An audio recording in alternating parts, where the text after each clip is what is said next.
उनका ये कहना है कि जो उनकी लाभार्थी पॉलिटिक्स है और जो वहां का कास्ट मैट्रिक्स है वो उसको बसावराज बोम्मई के थ्रू उसको हासिल करना चाह रहे हैं। लेकिन क्या बीजेपी को इसमें सफलता मिलेगी, ये एक बहुत बड़ा सवाल है।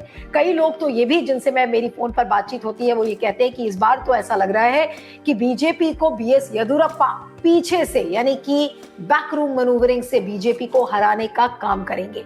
हालांकि अभी 2-3 दिन पहले ही बीएस येदियुरप्पा रिपोर्टर्स से उन्होंने बातचीत की थी, तो उन्होंने ये कहा था, क्योंकि रिपोर्टर्स ने ये पूछा कि कितने सिटिंग एमएलए को टिकट दिए जाएंगे, तो उन्होंने कहा कि 4 से 6 शायद एमएलए ऐसे होंगे जिनको की टिकट्स ना मिले, अदरवाइज जितने भी बीजेपी के सिटिंग एमएलए हैं सबको टिकट मिलेगा।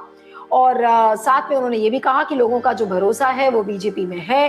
फिर रिपोर्टर्स ने उनसे पूछा कि चीफ मिनिस्टरियल कैंडिडेट कौन होगा, तो उन्होंने कहा कि जब पार्टी जीत कर आएगी, लेजिस्लेचर पार्टी की मीटिंग होगी, तो उसमें चीफ मिनिस्टरियल कैंडिडेट डिसाइड होगा। लेकिन अभी बीएस येदियुरप्पा ने ये कहा कि मौजूदा जो हालात है उसमें जो चुनाव है वो जो करंट चीफ मिनिस्टर है बसावराज बोम्मई, उनके लीडरशिप में ही लड़ा जाएगा। यानी कि कुल मिलाकर बसावराज बोम्मई की लीडरशिप में इस चुनाव को बीजेपी लड़ेगी।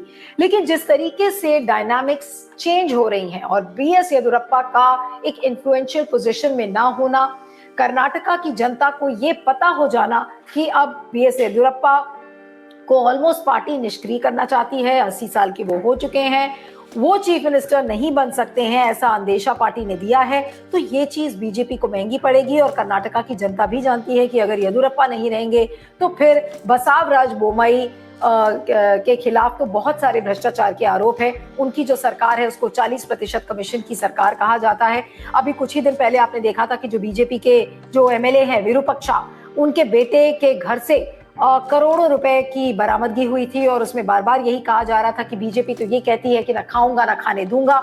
तो इस तरीके का भ्रष्टाचार नरेंद्र मोदी या फिर बीजेपी क्यों अलाउ कर रही है? और ये जो भ्रष्टाचार का विरोधी जो कैंपेन है, इसको कांग्रेस ने काफी तेज कर दिया है। जगह जगह पर इसको लेकर विरोध प्रदर्शन हो रहे हैं। जो एमएलए है उसकी एमएलए की गिरफ्तारी मांगी जा रही है, जो एमएलए का बेटा है उसकी गिरफ्तारी मांगी जा रही है। तो ये सारा कुछ एक कैंपेन के जरिए किया जा रहा है और ये बताया जा रहा है कांग्रेस की तरफ से कि ये भ्रष्टाचारी सरकार है बसावराज बोम्मई की और करप्शन को हैंडल नहीं कर पा रही है। आपको ये भी याद दिला दे कि पिछले साल ऐसी कुछ खबरें आई थी कि कुछ कॉन्ट्रैक्टर्स ने आत्महत्या कर ली थी। क्यों? क्योंकि उनको कमीशन देना था और वो कमीशन नहीं दे पाए थे। तो बार बार जो आरोप बसावराज बोम्मई की सरकार के खिलाफ लगता है कि ये 40% कमीशन की सरकार है, घूसखोरी की सरकार है, यहाँ बिना घूस दिए काम नहीं होता है, तो ये चीज बीजेपी के फेवर में नहीं जा रही है। हालांकि बीजेपी का जो पूरा जो कैंपेन है उन्होंने कम्युनलाइज करने की इसको बहुत कोशिश की है, चाहे वो टीपू सुल्तान के जरिए हो, चाहे फिर उसके बाद हिजाब का मामला हो, और तमाम तरीके से इसको कम्युनलाइज करने की बीजेपी कोशिश कर रही है। लेकिन कर्नाटका की जो जनता है वो बहुत पढ़ी लिखी जनता है, जहां पर लिटरेसी लेवल बहुत हाई है, करप्शन को एक बहुत सीरियस मुद्दा भी वहां पर माना जाता है। तो ऐसे में बीजेपी को सफलता कितनी मिलेगी ये तो पता नहीं है। लेकिन फिलहाल बीजेपी के लिए एक बड़ा झटका है, क्योंकि 2 आपके एमएलसीज, 2 जो सिटिंग मिनिस्टर्स हैं, और अगर आप वो पार्टी छोड़कर जा रहे हैं तो वो एक बड़ा जो वैक्यूम है और जो खालीपन उससे पार्टी में होगा, और खालीपन से ज्यादा जो एक परसेप्शन बन रहा है कि बीजेपी के लोग पार्टी छोड़कर कांग्रेस में जा रहे हैं, वो इस समय कांग्रेस के काफी एडवांटेज में दिखेगा और उनके फेवर में भी दिखेगा। और जैसा कि अभी डीके शिव कुमार ने कहा कि जो उनका इंटरनल पार्टी सर्वे है उसमें कांग्रेस को 140 सीटों से ज्यादा की बढ़त मिलती हुई कांग्रेस को दिखाई दे रही है।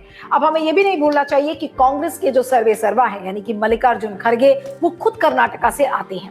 उनके लिए भी ये आन बान की लड़ाई है कि जब वो प्रेसिडेंट बने हैं उसके बाद जो पहला कर्नाटका का चुनाव होगा, ये उनकी नैतिक जिम्मेदारी है और एक मॉरल रिस्पॉन्सिबिलिटी जिसे आप कहते हैं, कि वो है कि किस तरह से कांग्रेस इस बार कर्नाटका में चुनाव जीते। तो मल्लिकार्जुन खड़गे की आन बान की लड़ाई है, उनकी नाक की लड़ाई है। इसके अलावा कांग्रेस के लिए भी एक डू एंड डाई बैटल है, क्योंकि बीजेपी काफी कमजोर विकेट पर है और ऐसे में कांग्रेस क्या इस कमजोरी का फायदा उठा पाएगी, ये देखने वाली बात है। मई में चुनाव है, ज्यादा समय नहीं है, लेकिन अब इस कैंपेन को और कांग्रेस कैसे तेज करेगी आने वाले दिनों में ये देखना होगा। लेकिन फिलहाल बीजेपी के लिए ये एक बड़ा झटका है कि उनके 2 एमएलसीज, जिनका नाम मैं दोहरा रही हूं, और उनका नाम है जो नंजुंडा स्वामी और मनोहर आयनापुर, ये 2 एमएलएज हैं जिन्होंने रिजाइन किया है और जो 2 मंत्री हैं जिनका नाम है केसी नारायण गौड़ा जो कि स्पोर्ट्स मिनिस्टर हैं और दूसरे housing minister V Somnath. BJP के लिए एक बड़ा झटका, लेकिन कांग्रेस क्या इसको भुना पाएगी, ये एक बड़ा सवाल है। आप मेरे साथ बने रहिएगा लाइव अपडेट्स पे, इस वीडियो को ज्यादा से ज्यादा शेयर करिए, फीडबैक दीजिएगा और बने रहिएगा Q5 के साथ। Thank you. कई बार आप न्यूज चैनल्स देखते हैं और देखते देखते बोर हो जाते हैं।